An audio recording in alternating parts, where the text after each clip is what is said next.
इस मामले में सरकार ने कई बार यू टर्न भी लिए हैं। सरकार की तरफ से कई स्तरों पर सफाई आ रही है, इसके बारे में भी आज हम आपको बताएंगे। लेकिन सबसे पहले सुनिए, सरकार बड़ी नई घोषणाओं के बारे में भी बताने वाले हैं, जिसका सीधा असर आपकी ईपीएस पेंशन पर पड़ेगा। यह बदलाव डीए से लेकर महंगाई भत्ते के साथ पेंशन भुगतान तक होने जा रहा है। वंदे मातरम। नमस्कार दोस्तों, स्वागत है आपको हमारे यूट्यूब चैनल में। आपको डिटेल के साथ ईपीएस 95 पेंशन के बारे में जानकारी मिलेगी, वो भी ताजा अपडेट जो अभी हाल फिलहाल की जो ताजा अपडेट निकलकर सामने आ रही है वही आपको बता रहे हैं। तो बने रहे हमारी वीडियो में शुरू से अंत तक। तो आज की जो ताजा खबर आ रही है वही आपको बता रहे हैं। ईपीएस 95 पेंशन भोगियों के निकाय से न्यूनतम पेंशन आपके 7,500 रुपये करने के लिए श्रम मंत्रालय को 15 दिन का नोटिस दिया है।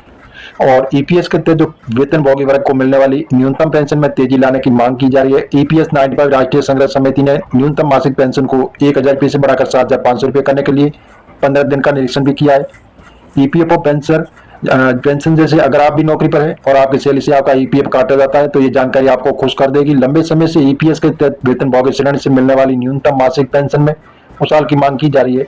अब इसके बारे में नया अपडेट ये भी है। ईपीएस 95 राष्ट्रीय संघर्ष समिति ने न्यूनतम मासिक पेंशन को 1,000 रुपये से बढ़ाकर 7,500 रुपये करने के लिए श्रम मंत्रालय को 15 दिन का नोटिस भी दिया है।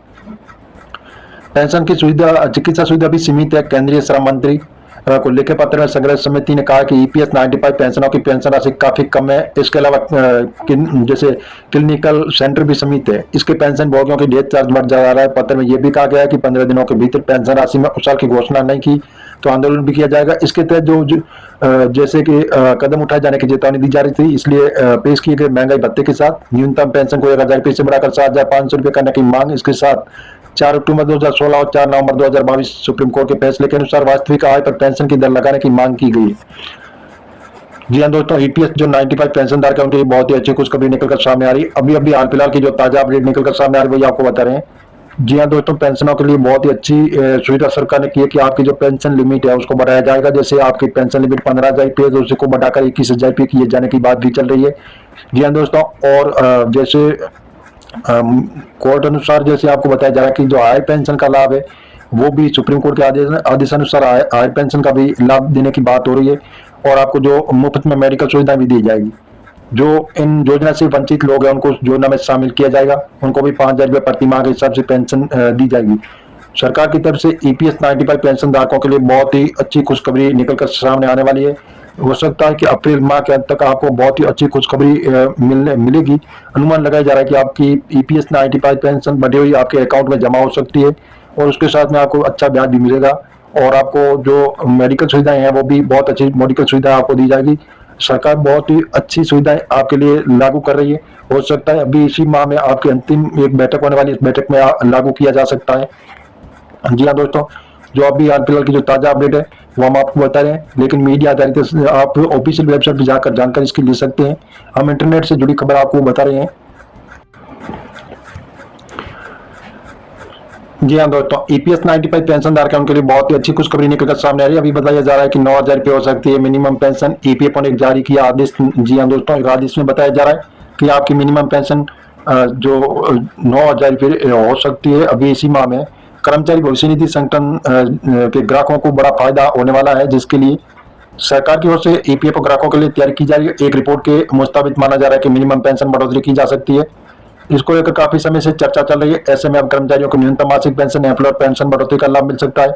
बताया जा रहा है कि सरकार न्यूनतम मासिक पेंशन 1,000 रुपये से बढ़ाकर 9,000 रुपये कर सकती है, इसलिए पेंशनों को लंबे समय से इसकी मांग भी कर रहे हैं। ईपीएस पेंशन स्कीम में गुड न्यूज आ रही है। जी हाँ दोस्तों, जो आपकी बहुत ही अच्छी खुशखबरी निकलकर सामने आ रही है। जो सुबह से खबर आ रही है, खबर के बाद पेंशन धारकों के चेहरे पर खुशी की लकीरें दिखने लगी है।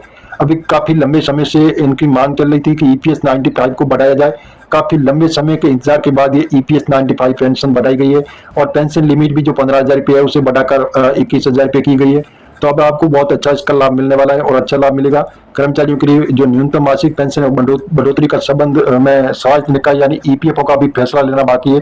और इस संबंध में सूत्रों से मिली जानकारी के अनुसार अप्रैल माह के श्रम मंत्रालय की एक अहम बैठक होने जा रही है, जिस सदन की स्थायी समिति की सिफारिशों में ध्यान में रखते हुए कर्मचारी पेंशन योजना की पेंशन बढ़ोतरी की जाएगी। अगर आप वर्तमान में कर्मचारी भविष्य निधि संगठन के कर्मचारी ईपीएफ सब्सक्राइबर के लिए पेंशन बढ़ोतरी को लेकर सरकार से जानकारी आई, जुड़ी जानकारी बहुत अच्छी आ रही है कि अप्रैल के 20 तारीख होने वाली है। जैसे श्रम मंत्रालय की एक अहम बैठक भी होने वाली है जिसमें कर्मचारियों की पेंशन बढ़ोतरी को लेकर दो मुद्दों पर चर्चा हो सकती है। पहले न्यू कोच वेट पर जैसे न्यू वेज कोड में लागू करने का फैसला हो सकता है।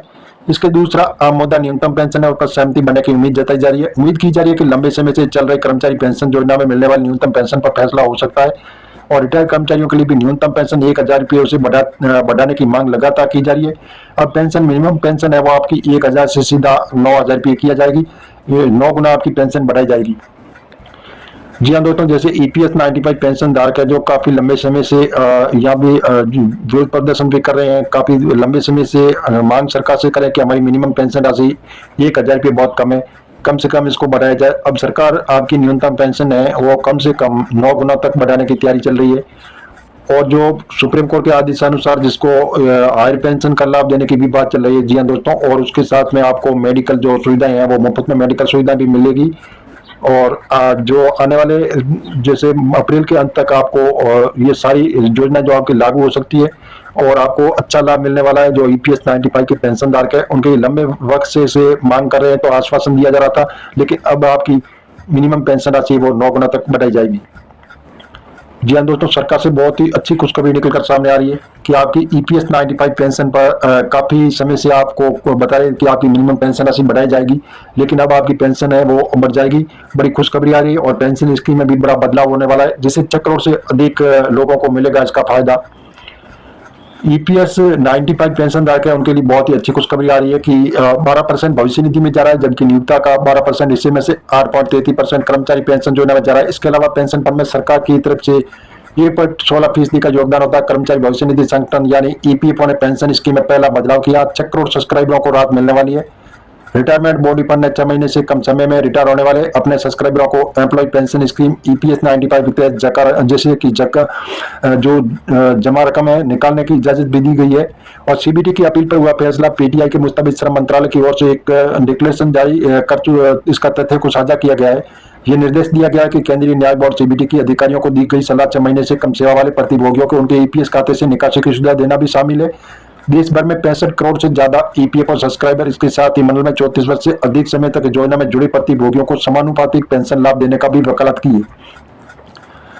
जी हाँ दोस्तों, अभी जो हाल फिलहाल में अच्छी खुशखबरी आ रही है कि सेवानिवृत्त लाभ में संपूर्ण समय बेहतर पेंशन प्राप्त करने में मदद करेगी सब्सक्राइबरों को पहले से अनुपातिक। गौरतलब है कि अब कर्मचारी भविष्य निधि संगठन EPF और ग्राहकों को अपने कर्मचारी भविष्य निधि कर्मचारी के जमा राशि निकालने की अनुमति थी अगर वह कैरियर के 6 महीने से कम समय बचा है। इसलिए रिटायरमेंट बॉडी फंड के जरिए लिए गए इस फंड से सिलेक्शन के बाद अब उन सब्सक्राइबरों को बड़ी राहत मिली जिनका कुल मिलाकर सिर्फ 6 महीने का कैरियर बचा है। जी हाँ दोस्तों, मीडिया आधारित आपको बता रहे हैं, सरकार से ऐसी कोई घोषणा नहीं हुई है। आप ऑफिशियल वेबसाइट पर जाकर इसकी जानकारी ले सकते हैं। इसी वीडियो में इतना ही और मिलेंगे नई वीडियो के साथ। नई और पहली बात तो चैनल को सब्सक्राइब कर लीजिए ताकि इसी प्रकार की नई जानकारी रोजाना आपको मिलती रहेगी।